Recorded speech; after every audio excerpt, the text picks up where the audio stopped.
you eat last. I mean, and again, we experienced that this year. I do not. I'm thankful I'm not a greedy person, but when you're on that line, and you want your family comes first always, but you are always family last. Or your employees. Yeah, exactly. I mean, and you got to think your employees and if they have a wife and kids, or even if they don't, they're still your family, right? They always eat first, 100%. What's up, guys? This is Wes, and this is Give Us It Podcast, where we take business conversations out of the office and put it out on the lake. We bring leaders, creators, and builders out on the boat, and yes, literally, we talk to them about what drives them, what challenges them, and why they keep showing up every freaking day. Every episode, you'll hear raw, real conversations that may make you laugh and also rethink the way you're showing up in your own life. So grab a seat, because this is Give Us It. Hey guys, this is Give Us It Podcast. We are out on the lake, and I've got a special guest who, we got to talk a little bit about archery hunting. So it's really cool for me because as I grew up archery hunting with my dad, I don't get to do it with my dad anymore, but I oftentimes come to the mountains up here where you actually live, which is pretty amazing. Yep. So, Agreed. But with that, I want to intro you. Very few people, not very few, but quite a few people may know the town of Camas, Utah. Yeah. But it's an amazing town. My dad's, one of my dad's good friends had a cabin up in Woodland. Mm-hmm. Yep. So we spent many of summers and snowmobiling and all that stuff up in Woodland, which is such a beautiful... Such a good place, too, for it, yeah. Oh, yeah. Yep. Yeah. But you actually grew up in Camas. Mm-hmm. What was it like growing up? How big is Camas? So people understand. Man.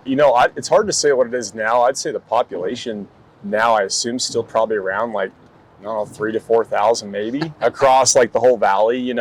I think at a younger age, definitely took it for granted, right? Always loved small town. You knew you were in a small town, but until you left that as an adult, really took it for granted at the time. Being able to escape into the UNOs, right? Where we all go to hunt now and sled and whatnot, that was just the backyard. So it took 15 minutes to get somewhere where nobody was, and just to get away with whatever you wanted. So it was kind of a blessing, right? And a curse too, because you get away with a lot that you probably shouldn't. So. And I just wanted to highlight that because growing up in a small town, I got good friends that grew up in Heber, not very far from here. Yep. But I remember many summers coming up and doing hay. Yeah. What? Man. What lessons did you learn from your family? Because it sounds like it's a long line of people who hard work ethic. 100%. Right? Yeah. What was that like growing up? I think whenever I'm asked that too, the first thought that comes to mind is at the time, I was annoyed, especially in that starting that young age of 5, 6, 7 years old. You wonder why you're out doing that, and then as you get into the 9, 10, 11-year-old mark, you're like, well, my buddies during the summer are off doing this. Why am I, at the sawmill, or why am I out doing this? And so it wasn't until probably in my real later teens, and then again into adulthood, where all of a sudden I realized that doing all those things my whole life and just having that work ethic is what set me up immediately out the gate and where I am now. So. And you said your family had sawmills. Yeah. Yep. So my grandpa, he started his first one at 18. I think if I remember right, the one in Oakley was probably the fourth one he had. And so my grandparents had 12 kids. So, and they were all, it was easy, cheap, free labor, right? And so they all grew up in it in some facet of the business. And then of course, all of us cousins grew up in it for years. And so, we were definitely heavy into the forestry side, getting lost in the mountains. And it was a really good experience. I wouldn't trade that at all. So. Then, like you said, it's generations. So I think you said that your grandparents had, was it 14 children? So it was 12 in total. She was actually pregnant. My grandma was pregnant with triplets, and unfortunately miscarried. But I can't even imagine even 3 more of them, right? And it was pretty wild. And my dad tells me too, again, forestry, there's a lot in the agricultural side. I mean, there's just not money to really be made, right? So especially in the 60s and 70s and whatnot, and into the 80s, all those kids in a small home, I can't imagine some of the stories that come out of that. And there's a lot, in Utah, there's a lot of families with 10, 12 kids, and it's hard for me sometimes to fathom that. But those kids, they spent their whole childhood outdoors as well. Right, they were forced to be away from the home to go do things, and so we kind of carried that same thing on when I was younger. And as a hunter in Utah, archery specifically, Mm-hmm. I get to walk a lot of logging roads. I get to walk I mean, you got to know backhand, like back ways to get into all these really freaking areas, and Yeah. to amazing animals. Oh, super awesome too. Like I mean, when I kind of like the tradition is like once you get into the teen age, at that point you can start going onto the mountain and start actually logging. And we always did it. We kind of did it weird where we didn't have these big crews, so it'd be like me and an uncle and probably like 5 cousins, and you'd go up Monday through Friday, and you just got left to your devices. I mean, you had a job, you'd go do that, but I'd spend all day just away from people. Whether it was on Tabby Mountain or down in Phil Pico, I mean, it didn't matter where it was. And it's like, you just stare like in the off season, you see this elk come through all velvet and you're like, oh, this is awesome, right? You start getting these pockets. Yeah. So again, I wouldn't trade that at all. There's something about the pines just after it rains or just when it's raining. And it's just, I don't know. It's just solitude for sure. You get by yourself doing a job and let your brain go to work. So, So family had a business. You learned from a young age how to work freaking hard. Yeah. Yep. 100%. And it's funny too, because I think about it now and I didn't realize just how tough it was, but we made it fun, right? Like a family-owned business, I've heard it from many people. It can be really great if it's very fluid and people work well together, or it can be a monstrosity. It's kind of a flip of a coin. We had our trials as a family, as a big family. Like all my uncles, they grew up extremely competitive. They're very vocal guys. And so there was a lot of testosterone all the time. And I at a young age got to witness so many things unfold where you're just like, what is happening, But at the same time, I think you learn to love harder for sure, and just kind of care for each other a lot. So, but hard work, and then you enlisted in the service. Yeah, yep. But and that was like I had a couple cousins that were one specifically that was a few years older than me. He did that same thing, went that route. So I pretty early on kind of figured I wanted that in my life. I didn't really know what that looked like. And so, I signed as I was 17, still in school. And then as soon as I graduated, within a week, I was gone. And then, still in the service today as a reservist. I appreciate that. Yeah, no, it's been a blessing. I mean, I've had a lot of really great experiences over the last 14 years, just being in total and just things that I can't replicate, right? And so I definitely, it comes with its own gripes and some animosity, right? But at the same time, that again it's a big chapter of my life that eventually I'll have to close the book on. So super stoked that I did that at the time. And it's really great too. My kids love it. They always get to, I've had to go play dress up at school before, right, for them, and they love it. So you got to do it for them. So that's cool. So you learned from a young age heavy equipment, especially doing logging, right? Yeah. Oh yeah. What was it like? Because I think you said you were 5, 6, or 7, and you were on heavy equipment. Yeah. And that's what I love. And again, the small town thing ties into this, right? Like being able to go drive a truck at 7 and learn how to drive, and things like that. It's hard to replicate it now. My dad had me in at a pretty young age. And then I started to learn how to drive front end loaders and things, around the sawmill, and got pretty acquainted with it pretty quick. And so I, again, didn't really think much of it until all of a sudden at 17, 18, 19, or when I came back and I started getting to excavation as a young adult, all those operator skills, I was running circles around guys that were 10, 15 years older than me. And so very familiar with it, love it, and it's kind of led me to where I am today for sure. So service, heavy equipment as a young age, and going through this, that transpired into not Iron Horse yet, but what was the other business you started? Yeah, so originally started a rental company here on the Wasatch Back. And again, we went into excavation first, so I guess I'll backtrack. Back about close to 5 years ago, a cousin of mine and me, we kind of rekindled after not seeing each other for a long time. I was in the excavation space, he was as well, and we kind of came together and formed a excavation outfit. Through, just starting off with a basic landscape job that was too easy, but you got to start somewhere. And then it's still going today. He rides that on. Jackson takes that on. He does a great job. He's growing the crew. I think we're at 10 or 12 people, and they've just been killing it. So, and then I kind of broke away, right? And then I got into that rental space, which we can get into. But yeah, again, it was fun too. That was like the big first entrepreneur step. I had dabbled with things earlier on, but I didn't really know. I just knew there was a bug there, just didn't know where it was going to go. Yeah. So pick the things you're good at, I guess, and start there. And you said heavy equipment versus dirt, right? Both of them in some ways do. Yeah. But what's the difference? Because you started, like you said, the dirt side. Yeah. Moved to started digging, right? As an operator, as far as foundational digs for homes, utility digs. I was on the natural gas pipeline side initially. And so I really got acquainted with all the things that go into heavy equipment and just the construction space. And so there's a lot of good things that came from that coming to the rental side, because I get to offer such a personal experience into how to use machines, right? I can offer a lot more than a lot of people can behind a desk. So it definitely goes hand in hand in some degree. Yeah, I mean, the capability of you knowing how the machines work, right? Yep. The right use cases Exactly. or areas you should be using for what you're doing. For sure, right? yeah. I think it's important to, when a customer, they're going to spend money with you, right, for this service. And I think it's important for us as business owners to be able to actually give them the tools they need and they're paying for to accomplish the job. Too many times do I need to correct people and just kind of remind them, like, hey, you should look at this machine for what you're doing. Here's why. And that's why we ask a lot of guys a lot of the time, what is it that you're doing? What's your project? And then we can really help curate the fleet they need to get it done. So.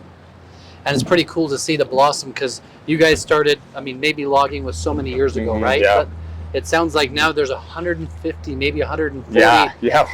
generation, right? Yeah. It's massive. Yeah, there's so many. There's cousins I've never met at this point, right? I hear a name and I'm like, who does that belong? Who does that person belong to?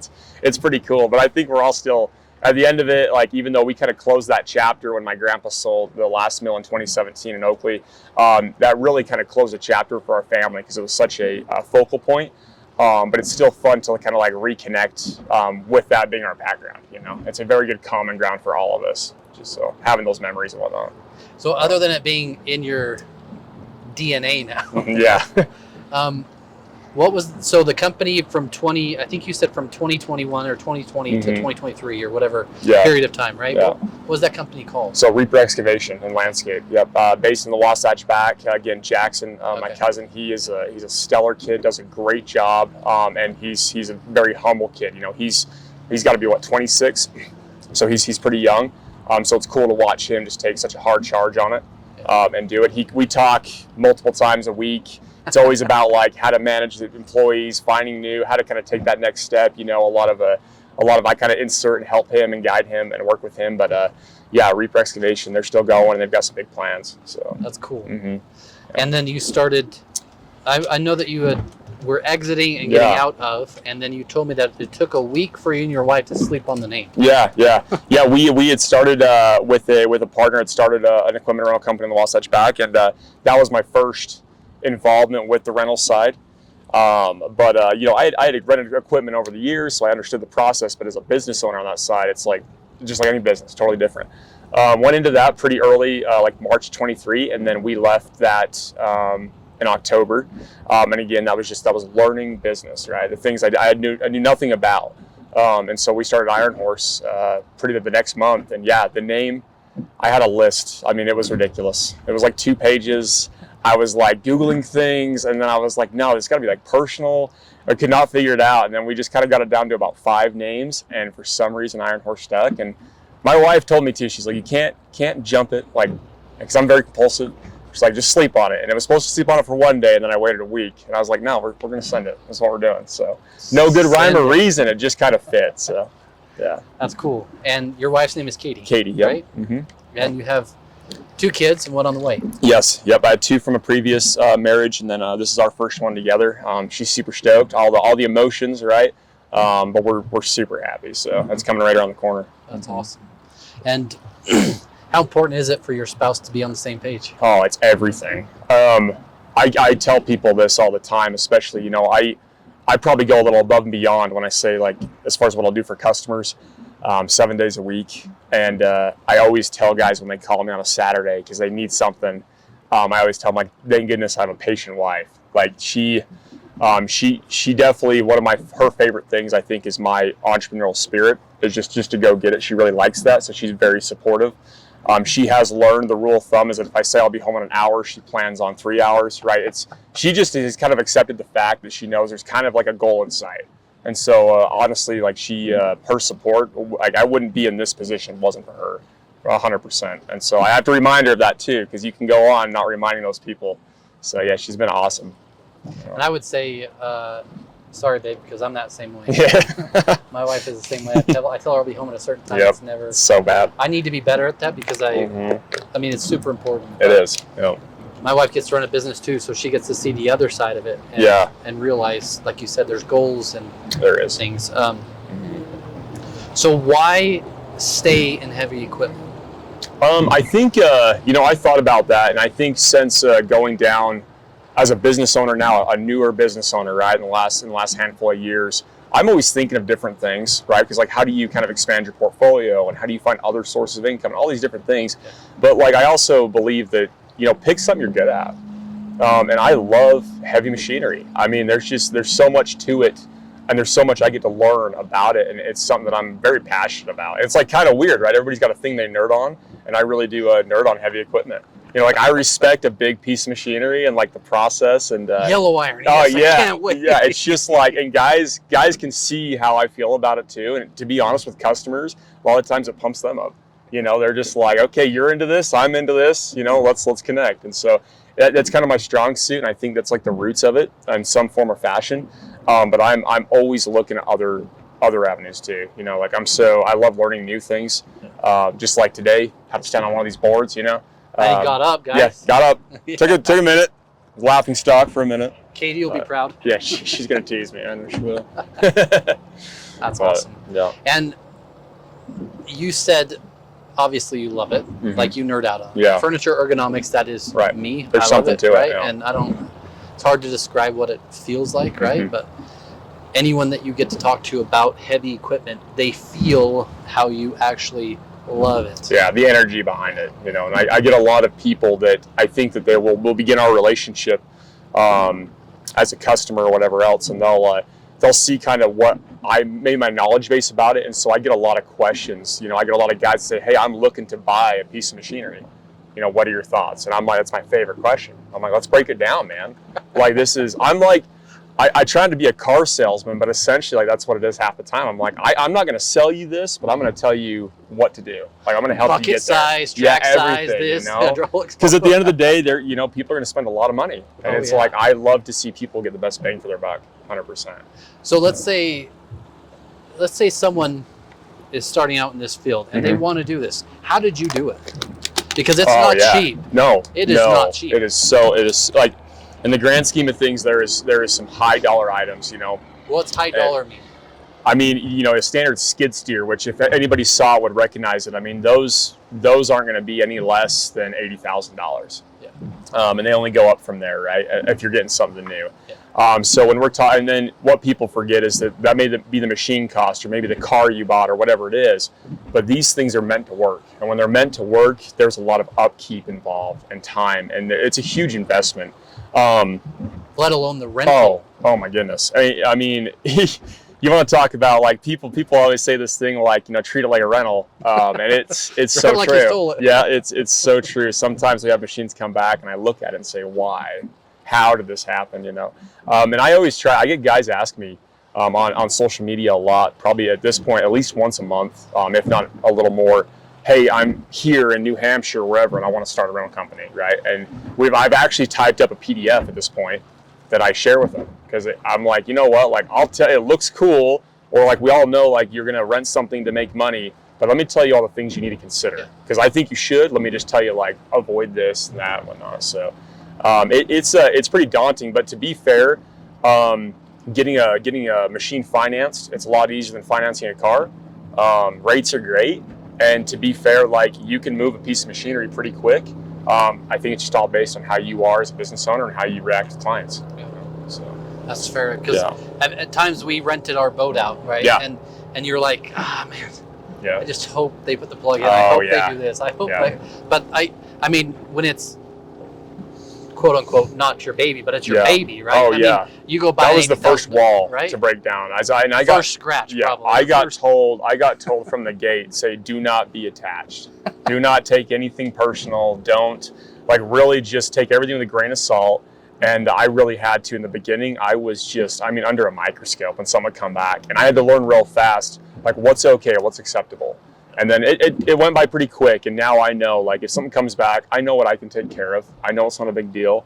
you know, and so, but we've had some come back where I'm like, I had some choice words. I'm like, this is ridiculous. What were those choices? Oh man, yeah, we've had a couple instances. What would you tell a business owner starting out today? Like, have a plan, and that's like the most generic thing to say. But let's just say rental specifically, or anything in the equipment space. You could be renting trailers, boats, heavy machinery, just tools. Having a plan is extremely important. And what should be in that plan? It's where am I geographically? It is so different. Heavy machine rentals in the Wasatch Back are very different than Southern Utah. They're very different than over in New Hampshire, over in Georgia. And so it's important to do your research and say, hey, what does well here? What performs? Because nothing in the rental space, whether it's boats, trailers, machines, is cheap. There's nothing that's cheap. And if it's cheap, you shouldn't buy it. And so if you're going to put some money, some of your own money or some investment money into something, do your research and find out what works. And what I tell guys almost out the gate is look at the other independent options. Who's around you? Look at what they have. And if they've been going for more than a few years, they're a really good blueprint to how to start. Because I've told so many people, you can go get 2 machines and you'd be surprised just how busy you can get. But just have a plan. Don't get sporadic. Don't let salesmen try to sell things to you. You know, keep your foot down and figure out what you really need, and it'll come together. That's so, cool. Yeah. So with business, like what's one of the hardest lessons you've learned? At this point, the first thing I think that comes to mind, it's probably the biggest thing for me, is, man, this kind of a big one. So when you bring on employees, as you know, having employees, I'll talk just Iron Horse specifically and not my other ventures. I mean, it's my baby, and I am very against micromanaging. I try to find the guys that want to be invested in with me, so I don't have to babysit, for lack of a better term. They know what the goal is. They know how to get from point to point B.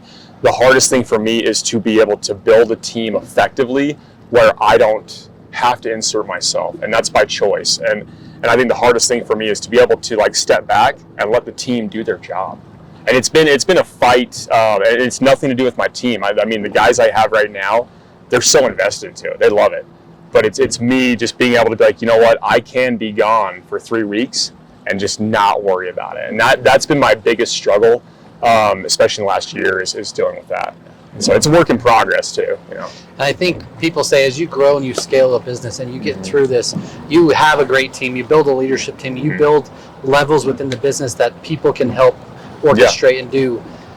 But the worry never stops. No, it doesn't. It doesn't. I think you have to learn to trust your guys.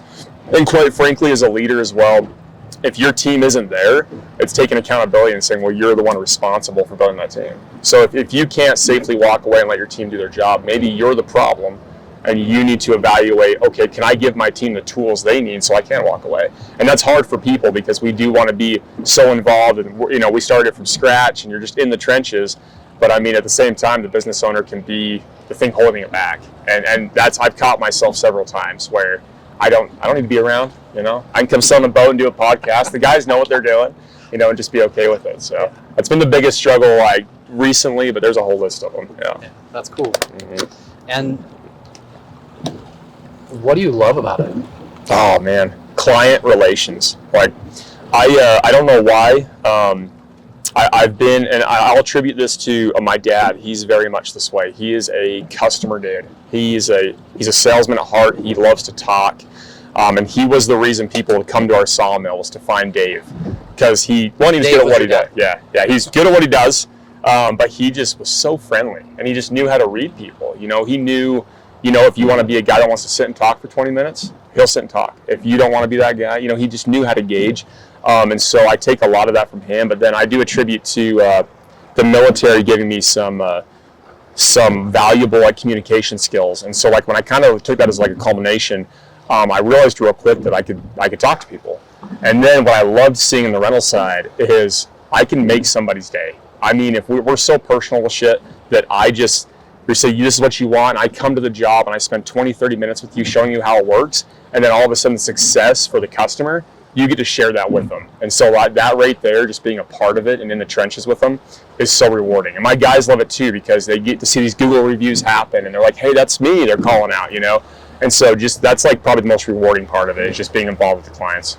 And I asked that question because I think most people have rented a car. You go to Avis, or I hate not saying Avis is bad, but they do walk around and take you go, right? But when you guys deliver heavy equipment, it is a full walk around, and you will spend the time. I mean, I have made it clear to my guys, like I have spent well over an hour at somebody's house just showing them like the basics. Because then I always tell them, I say, listen, you're just a kid in a sandbox. At the end of the day, don't let any of this intimidate you. Like it's a big piece of iron, it's expensive, but you're a kid in a sandbox. I tell most people, I'm like, you're not going to mess this up. This thing's fine. But it's getting these people. I mean, we're talking homeowners, these gals in their 50s, some of these older guys, and we're like, no, get in here, and I promise you in 20 minutes when I leave, you're going to call me and you're going to be a master of your craft. And it's so cool to see that evolution where we spent the time to get them to feel confident, and then by the end of it, they're just, I mean, they just feel phenomenal, right? They feel like the king of the world. And so that kind of evolution that happens in a 24-hour period is pretty cool. Yeah. That's cool, because on the furniture side, I know Dre's here and Alex is here, but I know we spend the time to get people fitted to a chair, and people may not think it's important, but for us, like you said, same thing, making sure they know how the track works, how the directions work, how lift, what they can lift, what they should lift, what they should push. It's personal, you make it personal for you. And I honestly, that kind of trust, like again, I said this a little earlier, like a customer is willing to spend, you know, in our business, hundreds or thousands of dollars with you. And I do not take that lightly. And so to my clients, I want to give them whatever tools they need to feel, one, that their money was well spent, their job was done, and just to set them up. Because I would just feel like I was robbing somebody if I just dropped the machine off, we never met face to face, and then I pick it up. And maybe you got your job done, but like leaving making you feel like it was worth it, because it's not cheap. It's not a $20 Amazon purchase, so it's a big deal. And we forget where we put it, and it's in the house somewhere. Yep, exactly. And something you had said that, like, oftentimes I'll tell our team, and I'll kind of just remind myself, what are they hiring me for? Yeah. Like, they're not buying products. Sure, they're buying product, but what are they actually hiring me for?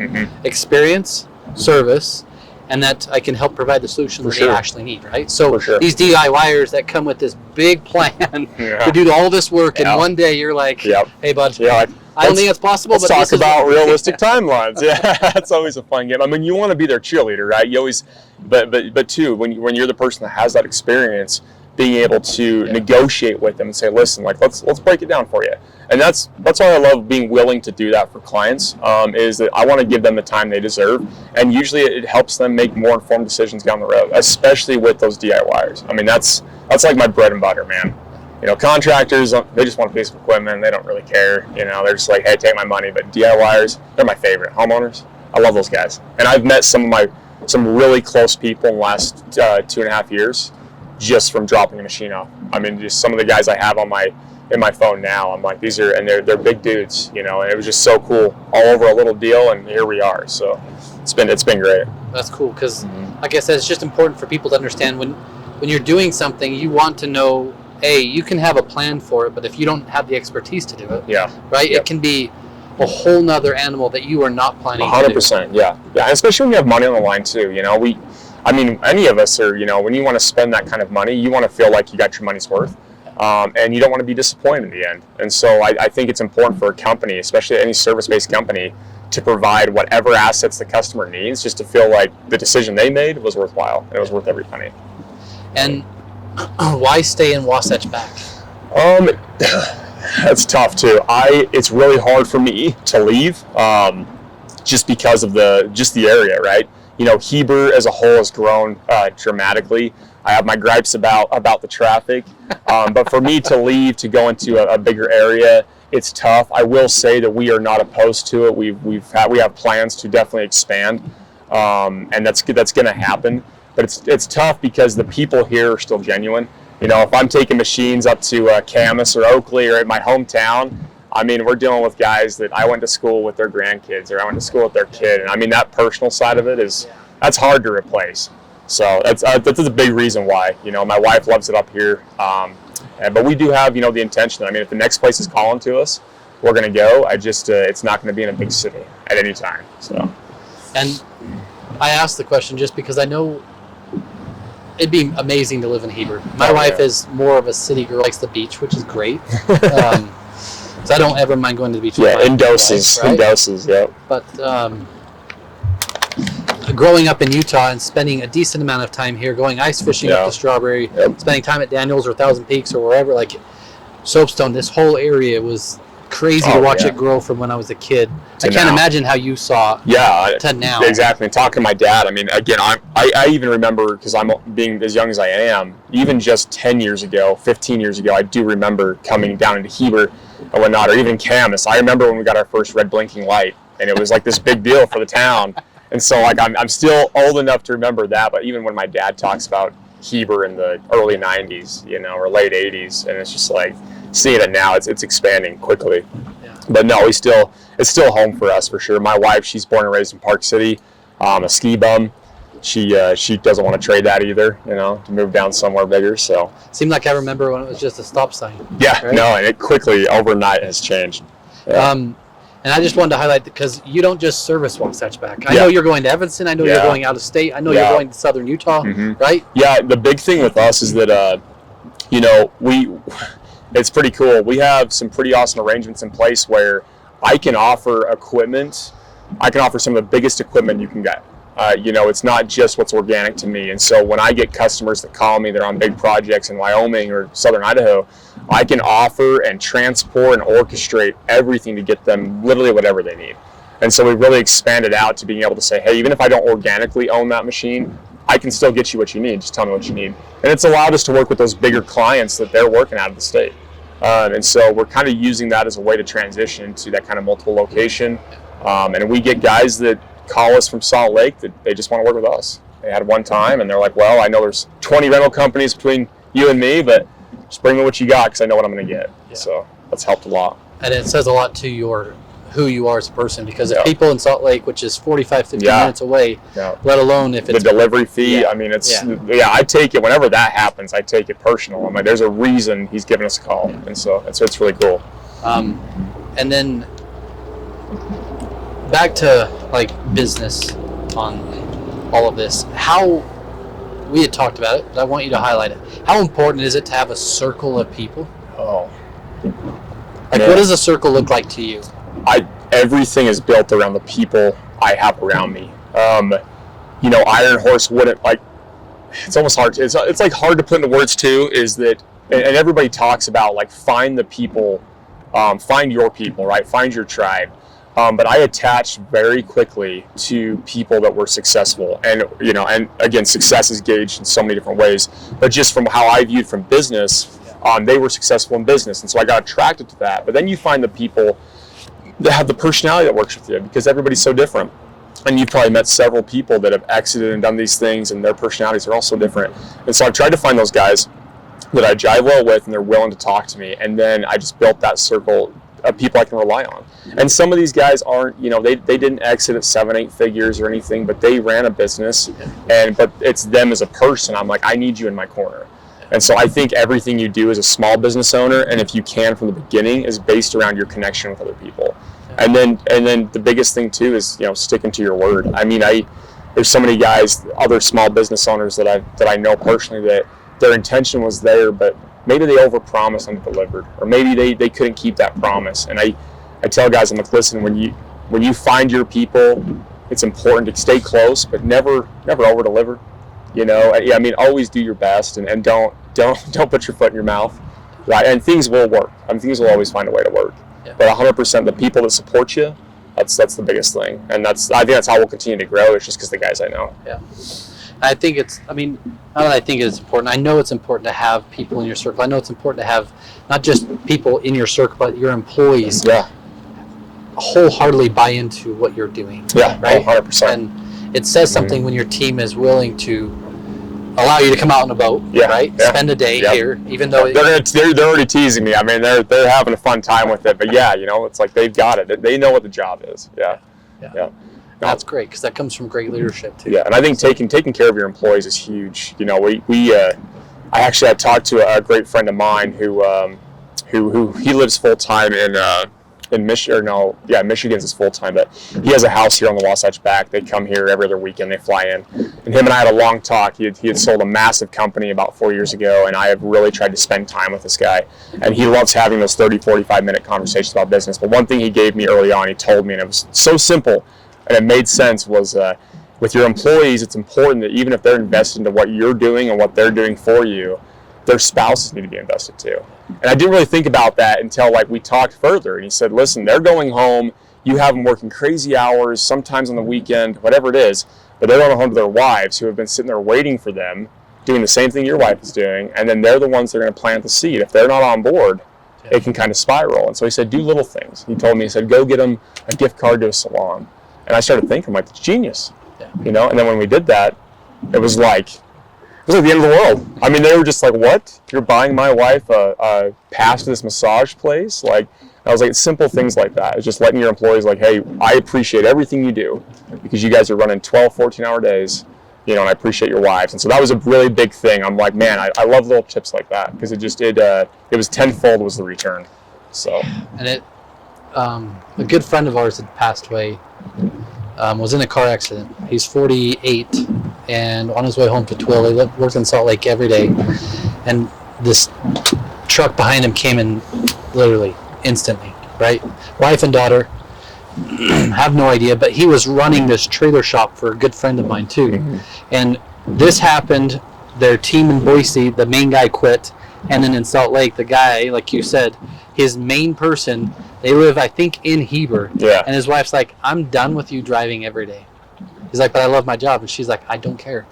I'm done with it. She's not on board. So he quit to go make less money just so he didn't have to drive up and down, probably because of the transport, like the travel time. And she, I mean, it's important to have spouses, not just your own, but to invest in your people, you know, and their families. I mean, it's kind of a big deal too, and it's hard to think big like that, especially when you're a new business owner. Yeah. But when you bring people on, I mean, there's a lot of responsibility, you know. So it's been fun, man. And I love the team I have. They're some hard hitters, and I'm excited to see them grow too. Right, I'll always support them in their endeavors, but they love what they do, and they get to drive cool trucks every day, you know. So they're stoked about it. But, yeah.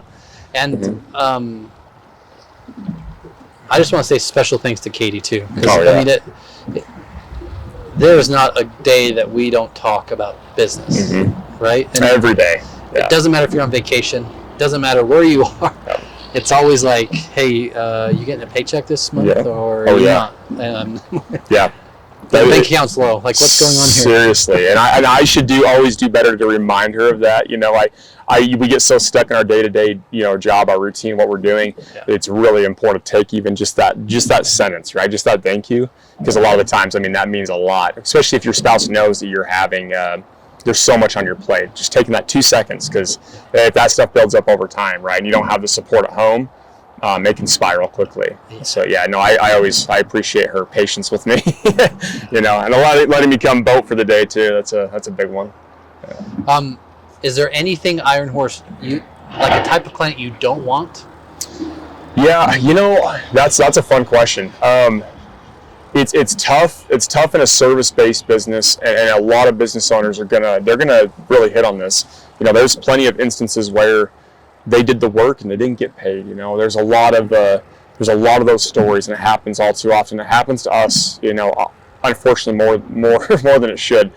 But when it comes to customers, man, if you don't want the experience of renting with a strong, independent, local option, and you're just there for just the basics, and the big box companies are always going to support you because they have the inventory, you know, and it's something that I had to understand at the beginning that, listen, there's always going to be that 20% that they don't care. Like you can say you'll do whatever, you know, whatever they need, but they're good with what they want. And so what I love the homeowner base that's a local option that says, hey, you know what, I don't want to overpay, and then the results I get are underperforming. Yeah. Like if you want a team that's literally going to have your back, we run 24/7 phone call for service. Anything, if you need the support, I mean, we're going to be your team 100% of the time. And I'll take that other percentage of people that are willing to ride or die with us every day. So it's the biggest thing for us. And if you were to talk about it, what does success look like to you? Yeah. I definitely don't measure success from a money perspective. I think that success for me is just day by day. I mean, my guys, I text my guys a couple times a day to say, hey, how's things going? Right? And I mean, when those guys just give me a thumbs up by 3, 4, 5 o'clock, I mean, it was successful. I'm like, oh man, because anything can happen. I have learned, like, something's going to happen today. What is it going to be? And can we overcome it? And so I really try to take like those micro success charts and say, okay, today was good. And then over the course of a week, how many days did we have that were just killer? What I like about measuring like day by day is that by the end of the week, I look back and say, what were the biggest screw ups? What happened? And then is it something that I could control or not? And so if I stay on that high and it's a successful day, I remember that, but then I also really take personal the days that weren't successful to me. For me, I mean, we have a big plan, I've got that 5-year and all that, and I think about it all the time, but really I try to break it down to a micro level because unfortunately my brain, if I think too big, I get fixated on that and I miss all the small stuff. So yeah, success for me is just if we can continue to build a business and we're all able to have those strong relationships at home, wife, kids, and it can all coexist, and we could do that for 5, 10, 15 years, that to me is like, I don't know what else you could ask for. Even if there's not some big exit at the end or, we don't live or have the toys we wanted or whatever, if we're able to successfully make all this happen at once for a long period of time, it's so hard. Yeah. But that would be success to me, for sure. Yeah.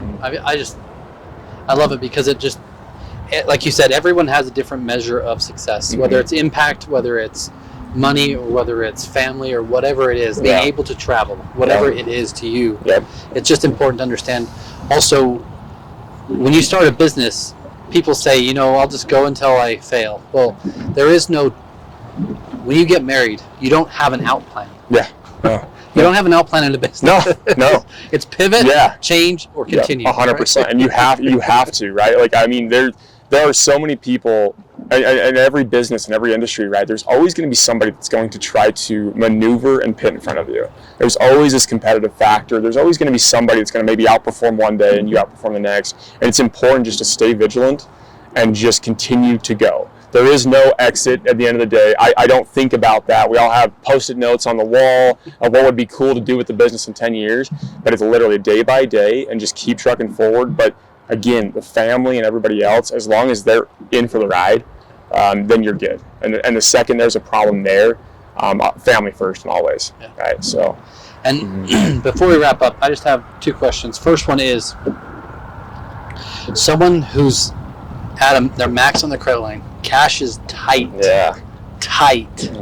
and they have employees. What do you tell them?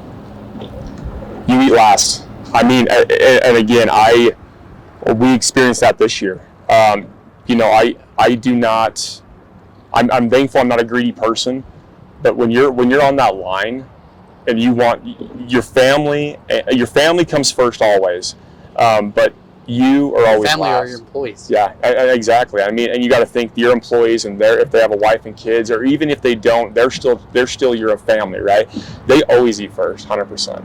And I mean, if that means you got to go a couple months or a few months or 6 months without bringing home that paycheck, keeping the business alive and consistently trying to figure out how do I make this better so that we can pull out of this hole is important. And that might mean maxed cards. I mean, we came into this year really tight because we took some huge leaps over the winter.